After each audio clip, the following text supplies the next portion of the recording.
शासन पिता भगवान महावीर स्वामी के चरणों में कोटि कोटि वंदन। असीम असीम उपकारी सभी ज्ञानी गुरु भगवंतों के चरणों में कोटि कोटि वंदन। मोक्षगामी सभी आत्माओं को जय जिनेन्द्र। समता से वितरागता।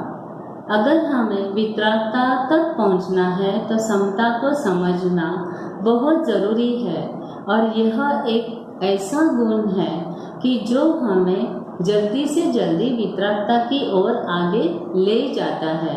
हम अगर संसार में देखते हैं तो सभी के जीवन में सुख और दुख दोनों दिखाई देते हैं, और ऐसा एक भी व्यक्ति नहीं होगा कि जिसके जीवन में सुख ही सुख है या दुख ही दुख हो। सभी के जीवन में सुख और दुख मिश्रित घटनाएं या अनुभव या कर्म के उदय हमें दिखाई देते हैं। जो सुख भोगने में आसक्त है वह दुख को आमंत्रित करता है, यानी जब भी हमारे जीवन में सुख आता है तब हमारे में अहंकार से या हर्ष के अतिरेक से हम उछल जाते हैं, और जब दुख आता है तब हम उदासीनता में डूब जाते हैं। और भगवान ने कहा है कि सुख और दुख दोनों भी कर्म बंध के कारण है, क्योंकि सुख में जो हम उसमें आसक्त या ममत्व भाव हमें आ जाता है, राग आ जाता है, उससे भी कर्म बंध होते हैं। और दुख के समय में हमें कषायों के उदय या आर्त ध्यान रुद्र ध्यान होने से भी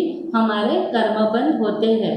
अब भगवान ने कहा है अगर इससे हमें जल्दी से जल्दी मुक्त होना है तो एक जो आर्ट ऑफ लिविंग भगवान ने कही गई है वह है समभाव में रहना या समता भाव में रहना, जिससे हम बहुत सारे कर्म बंध से बच सकते हैं। जैसे प्रेजेंट सिचुएशन में अधिकांश जो मानव होते हैं और समय है वह दुख का समय है, और इसी दुख के समय में हमें बहुत सारे कष्ट, विपत्ति, रोग या अनेक प्रकार से हमें क्या हो सकता है, ऐसे कर्म के उदय हो सकते हैं जिससे हमें बहुत ही क्या होता है, दुख हो जाता है। अब इस समय में भगवान कहते हैं कि कोई भी सिचुएशन सुख और दुख में अगर हम समभाव में रहते हैं तो वो एक आर्ट ऑफ लिविंग हमारे लिए कही जा सकती है। और जब एक सामान्य जो मानव है वो सामान्य मानव सुख में बहुत प्रफुल्लित हो जाता है, आनंदित हो जाता है, और दुख में जल्दी विचलित हो जाता है। लेकिन जैसे जैसे हम समता या समभाव की ओर वो गुणों को विकसित करने की ओर आगे बढ़ते हैं, तब हम अब सुख रहने दो या दुख रहने दो, दोनों में भी हम एक ही भाव में रहना पसंद करते हैं। जैसे कहते हैं कि न वो अब जो संभाव जिसने विकसित किया है तो अपने दुखों के लिए न वो दूसरों को दोषित समझता है या अपने सुख के लिए दूसरों को निमित्त मानता है। यानी जो भी हमारे लाइफ में जो भी कर्म के उदय होते हैं उसमें हमें न तो कोई सुख दे सकता है न तो कोई दुख दे सकता है, वह तो सिर्फ निमित्त होते हैं। कर्म तो हमारे जो पूर्वकृत होते हैं उनके उदय से ही हमें सुख या दुख आता है। अमुक व्यक्ति जैसे हम कहते हैं कि कोई कोई व्यक्ति हमारे लिए बहुत ही सुख देने वाले यानी प्रिय हो जाते हैं, स्नेही बन जाते हैं, क्योंकि उनके ओर से हमें पूरे अनुकूल जो भी वातावरण है या अनुकूल अनुभव होते हैं वो सब पॉजिटिव पॉजिटिव पॉजिटिव रहने से उनके लिए हमारे मन में क्या हो जाता है, राग आ जाता है। और जो प्रतिकूलता जिस कारण मिलती है या हम कहते हैं कि जो मेरे जीवन में दुख आया है इस दुख का कारण यही है, ऐसा जब हम कहते हैं वह भी एक मिथ्या भ्रम होता है। तो हमें ये दोनों मिथ्या भ्रम में से बाहर निकलना है, और इसके लिए जब भी कोई व्यक्ति, कोई पदार्थ या हमारी इंद्रिया जो सुख दुख का अनुभव करती है या उनसे हमें अनुभव या एहसास होता है तो वह क्षणिक होता है। किसी में भी हमें सुखी या दुखी करने की क्षमता होती ही नहीं है। जैसे एक बार जो गौतम बुद्ध थे वह एक जगह पे प्रवचन दे रहे थे, और वह प्रवचन के समय में ही एक व्यक्ति ने उनको गाली देना शुरू कर दिया। अब गाली देते गया, फिर भी जो बुद्ध थे बिल्कुल विचलित नहीं हुए और उन्होंने अपना प्रवचन पूरा किया। तो जो व्यक्ति ने गाली दी थी उसको भी बहुत ही वह सरप्राइज हो गया, क्योंकि मैंने इतना सारा बोला फिर भी बुद्ध तो बिल्कुल डिस्टर्ब नहीं हुए। इसीलिए उसको ही मन हुआ उनसे पूछने का कि आप इतने स्टेबल या स्थिर कैसे रह पाए, आप बिल्कुल डिस्टर्ब नहीं हुए थे, आपने कोई प्रतिक्रिया भी नहीं दी थी। तभी बुद्ध ने उस व्यक्ति को बहुत ही स्नेह से प्रेम पूर्वक कहा कि कोई व्यक्ति, एक ग्राहक किसी दुकान में कोई चीज खरीदने के लिए जाता है या सामान खरीदने के लिए जाता है और वह दुकानदार उसे बहुत सारी चीजें बताता है और फिर भी उसे एक भी चीज पसंद नहीं आती और वो कुछ भी लिए बगैर ग्राहक निकल जाता है, तो वो जो चीजें दुकानदार ने बताई वो चीजें किसकी रही, तो वो व्यक्ति कहता है वो तो दुकानदार की ही रही, बिकॉज ऑफ उसने तो खरीदा नहीं, बताई तो उसने बहुत सारी लेकिन उसने वो खरीदी नहीं। ऐसे ही बुद्ध ने कहा गाली तो आपने दी, लेकिन जब तक उन गाली का मैं स्वीकार नहीं करता तब तक मुझे वो गाली मेरी नहीं होती है। जब मैं उसका स्वीकार कर लेता हूँ तभी मेरे लिए वो प्रतिक्रिया बन जाती है। इतनी सुंदर तरीके से उसने समझाया और वो व्यक्ति को वो समझ में आ गया कि अगर हमें जीवन में संभव लाना है तो हमें किसी भी चीज के लिए अगर हम जैसे प्रतिक्रिया देते हैं वह प्रतिक्रिया नहीं देनी है। तो जैसे कहा गया है कि दुख का महाभयंकर निमित्त आने पर भी गत्सु कुमार यानी सौमिल ब्राह्मण गत्सु कुमार के लिए महानिमित्त बने थे उनके लिए दुख का, फिर भी वह विचलित नहीं हुए। माथे पे अंगारे रखे गए फिर भी गत्सु कुमार बिल्कुल विचलित नहीं हुए और वितरागता की ओर आगे बढ़े और वो मोक्ष मंजिल तक पहुंच गए। तो जो ये प्रैक्टिस वो एकदम अचानक नहीं होता है। हो सकता है गत्सु कुमार के पूर्व भव में उन्होंने भवों में समता की इतनी प्रैक्टिस की होगी, इतना अभ्यास किया होगा और वही संस्कार दृढ़ बनने के बाद अब जब ऐसे दुख उदय में आते हैं उसमें समता भाव रखने से क्या हो गया, केवल ज्ञान हो गया, वितरागता प्राप्त हुई और मोक्ष के स्थान पहुंच गए। तो समता के अभाव में क्या बताएं, अगर समता नहीं है हमारे में, हम इम्पेशंस हो जाते हैं, तो उसके अभाव में धन बल बुद्धि प्रतिष्ठा विद्या वैभव जो भी हम दूसरों के प्रति ईर्ष्या ममता द्वेष यह भावना हमारे में आ जाती है और वहाँ ही कर्म बंद हो जाते हैं। लेकिन यही सिचुएशन में अगर हम समझ लेते हैं कि नहीं सिचुएशन कौन सी भी रहने दो, लेकिन इसमें मुझे बहुत ही शांति रखनी है, स्थिर रहना है, स्टेबल रहना है, तो हम क्या करते हैं वहाँ पे हमारी सकाम निर्जरा होने लगती है और सकाम निर्जरा ही हमारे कर्म बंध को क्या करती है, कम करती है। तो इसलिए भगवान कहते हैं कि ज़्यादातर हमारे मन में कोई भी अगर हमारे प्रति निंदा करता है, अपशब्द बोलता है, अपमान करता है, तो हमारे मन में उनके प्रति एक बदले की भावना आ ही जाती है और हमारे मन में हम कहते हैं कि उसने मेरे प्रति अगर ये भाव बताए हैं तो मुझे भी क्या करना है, मुझे भी वैसे ही करना है। जो कहते हैं क्योंकि उसने मुझे मूर्ख कहा तो मुझे महामूर्ख बोलना ही है। ये हमारे मन में जो जैसे को तैसा या टिट फॉर टैट ये एटीट्यूड हमारे मन में होता है। लेकिन भगवान कहते हैं जब तक हम इस सिचुएशन में रहेंगे तब तक हम जल्दी से जो कहते हैं वितरागता की ओर आगे नहीं बढ़ेंगे। अब जो भगवान कहते हैं कि प्रतिक्रिया भी एक कर्मबंध का कारण है। अगर प्रतिक्रिया मुक्त हमें बनना है तो इसके लिए भगवान कहते हैं कि आपको यही मन में रखना है कि जो भी जैसा मैं हूँ मेरी आत्मा है वैसे ही सभी मेरे जितने आजू बाजू या हमारे परिवार में या मित्र में समाज में जहाँ भी हम जाते हैं वैसे ही सामने वाले यानी हर व्यक्ति को हमें शुद्ध आत्मा के रूप में जब हम मानने लगते हैं तब हमारी प्रतिक्रिया हो सकता है कम हो जाती है। और दूसरा मैत्री भाव यानी सभी के प्रति मैत्री भाव, छोटे से छोटे जीवों से लेकर सभी हमारे जितने भी परिवार के हैं या मित्र है या अलग जो जीव है, उनके सभी के लिए हमें मैत्री भाव रखना है, जिससे वो प्रतिक्रिया, अगर जिसके बारे में हमारे मन में द्वेष होता है, ईर्ष्या होती है ना,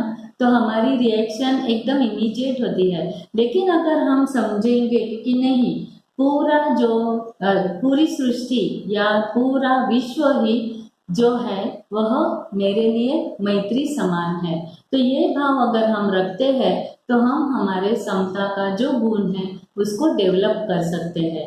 अब समता के लिए भगवान इतना सारा अगर हमें इस गुण को डेवलप करना है तो भगवान ने समता के 4 रूप बताए हैं या 4 प्रकार बताए हैं।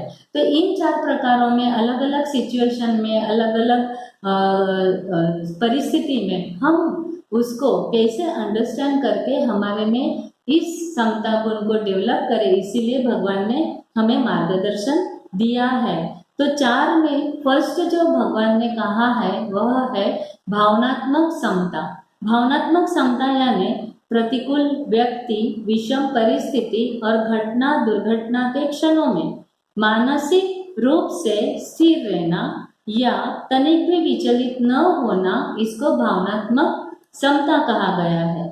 हमें पता है कि जीवन में चढ़ाव उतार या परिस्थिति एक जैसी कभी भी नहीं रहती है। सुख दुख, हानि लाभ, जीवन मरण, निंदा प्रशंसा, हार जीत, शत्रु मित्र, अनुकूल प्रतिकूल आदि समस्त परिस्थितियां आती रहती है, और इन परिस्थितियों में राग द्वेष के भाव को हटाकर ममत्व बुद्धि से रहित होकर हमें हमेशा समता भाव में रहने की प्रैक्टिस करनी है। अब जो हम कहते हैं कि हमारे जीवन में बहुत बार हमें जो पसंद होता है वह नहीं मिलता, और जो हम पसंद नहीं करते हैं वही हमारे साथ या वह हमारे पास होता है। तो इसे कहते हैं कि इष्ट का वियोग और अनिष्ट का संयोग। अब उल्टा भी होता है कि इष्ट का संयोग और अनिष्ट का वियोग, ये सभी चीजें जो होती है वो संयोग और वियोग के जो कर्म के उदय होते हैं उस कारण हमें मिलती है। अगर इष्ट जो मुझे यानी जो मुझे पसंद है वही मिलता है तभी मुझे सुख का अनुभव होता है, तब मुझे अच्छा लगता है, और जो अनिष्ट होता है वह मिलने पर मुझे दुख का अनुभव होता है। लेकिन ये सभी चीजें भगवान कहते हैं कि वस्तु, परिस्थिति, व्यक्ति, ये सभी चीजें हमें सुख और दुख देने की क्षमता रखते ही नहीं है। जो भी सुख दुख हमें मिलता है वह हमारे पूर्वकृत किए हुए कर्म के कारण ही मिलता है। इसीलिए भगवान कहते हैं कि एक जैसी सिचुएशन हमें कभी भी नहीं मिलेगी, और यह भी हम जानते हैं कि परिस्थिति, वातावरण सब बदलता रहता है। जैसे सर्दियों के दिन में हमें गर्म कपड़े बहुत सुख का एहसास देता है, कंफर्ट देता है, और वही गर्म कपड़े गर्मी के दिन में हमें डिस्कम्फर्ट महसूस कराता है। तो जो भी होता है, कोई मिठाई है किसी के लिए वह उसे बहुत पसंद है और उसे मिलती भी है, और किसी को वो मिलने के बाद भी उसके लिए वो बिल्कुल ही प्रिफर नहीं करनी है, बिकॉज ऑफ ऐसी सिचुएशन हमारी हो जाती है कि किसी के लिए वो प्रॉब्लम नहीं क्रिएट करती है और किसी के लिए वही चीज प्रॉब्लम क्रिएट करती है। इसीलिए भगवान कहते हैं कि हम यह नहीं कह सकते हैं निश्चय कि यह चीज हमें सुख का एहसास कराएगी या ये चीज जो है हमें दुख का एहसास कराएगी।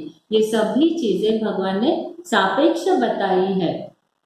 कभी अब ये जो सुख और दुख के उदय जो होते हैं वो कभी शरीर के माध्यम से होते हैं, तो कभी जो होते हैं इंद्रियों के विषयों के माध्यम से होते हैं, कभी होते हैं अच्छे बुरे साधनों के माध्यम से होते हैं, और कभी अच्छे बुरे व्यक्तियों के रूप से हमारे सामने आते हैं।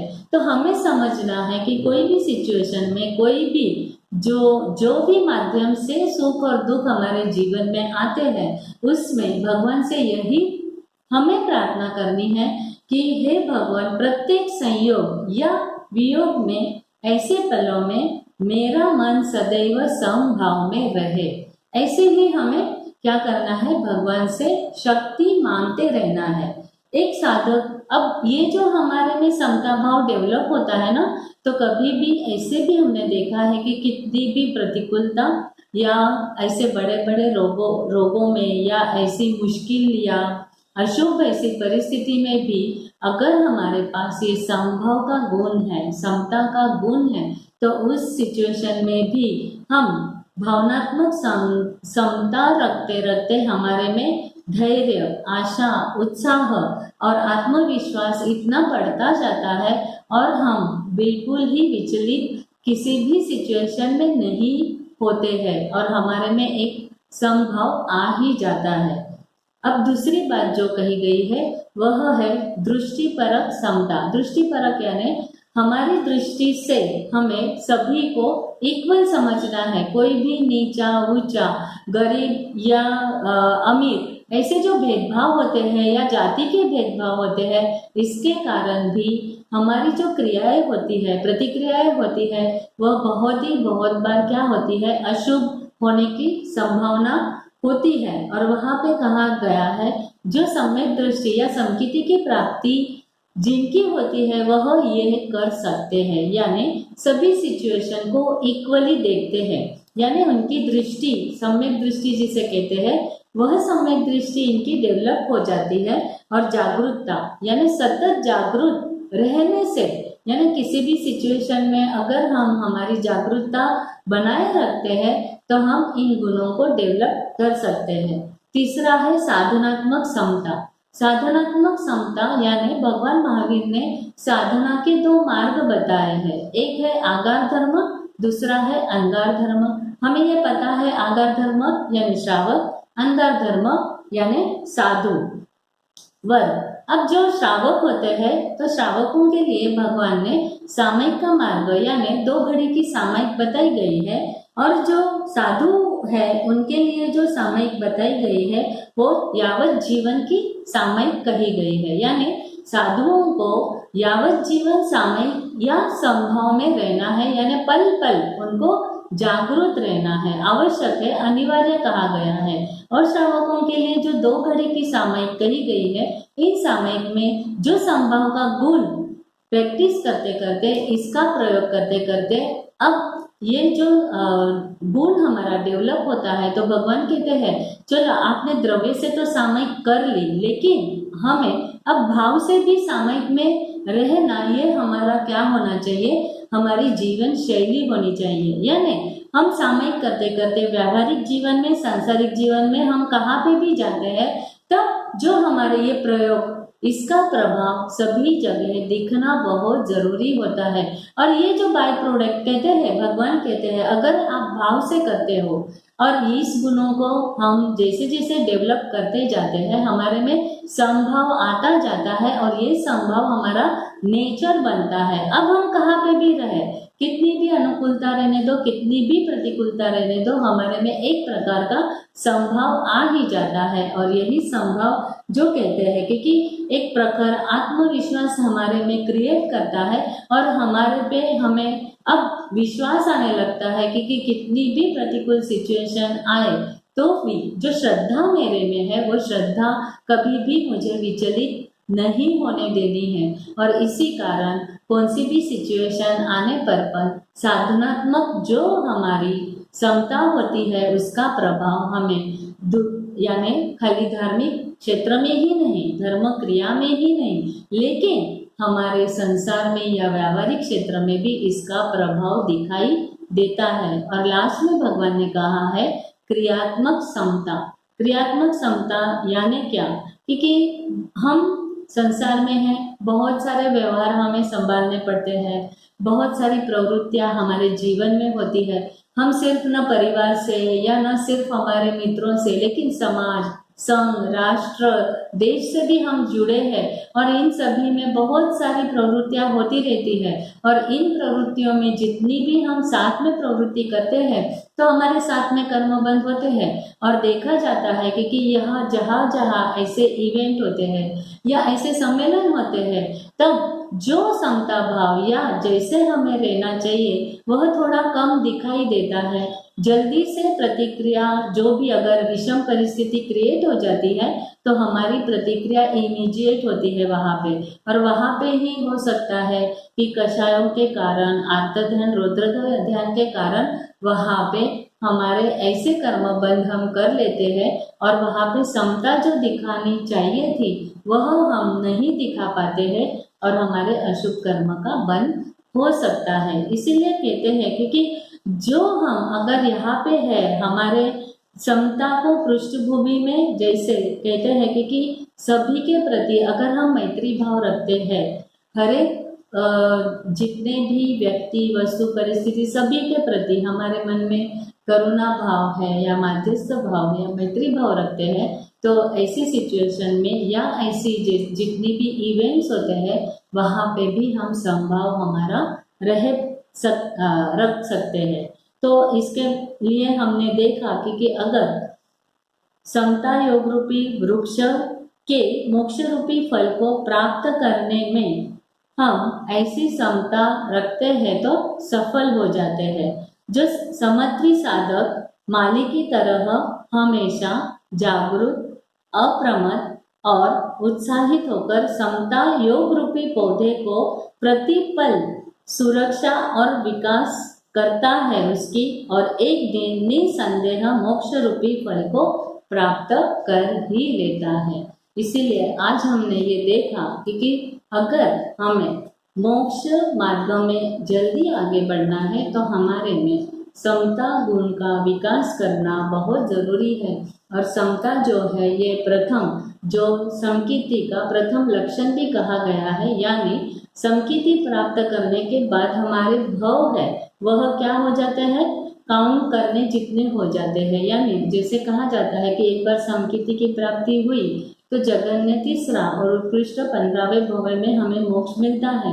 तो ये जो समकीर्ति की प्राप्ति करनी है फिर भी तभी भी हमें यह गुण जो है समता का उसको वितरागता की ओर आगे बढ़ने के लिए विकसित करना बहुत जरूरी है। और इसीलिए अगर हम देखें,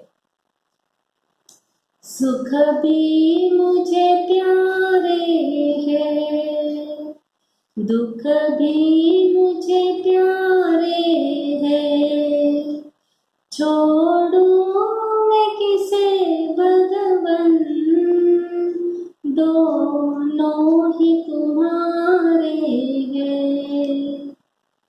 सुख में समभाव रखूं, दुख में भी समभाव रखूं, जिस हाल में रखे मुझे मैं तुमको याद करूं, मैं तुमको याद करूं। मैंने तो तेरे आगे ये हाथ पसारे हैं, छोड़ूं मैं किसे भगवन, दोनों ही तुम्हारे हैं, दोनों ही तुम्हारे हैं। तो आज के सेशन में जिनाग्ना के विरुद्ध कुछ भी कहा गया हो तो उसके लिए मिच्छामि दुक्कडम। जय जिनेंद्र।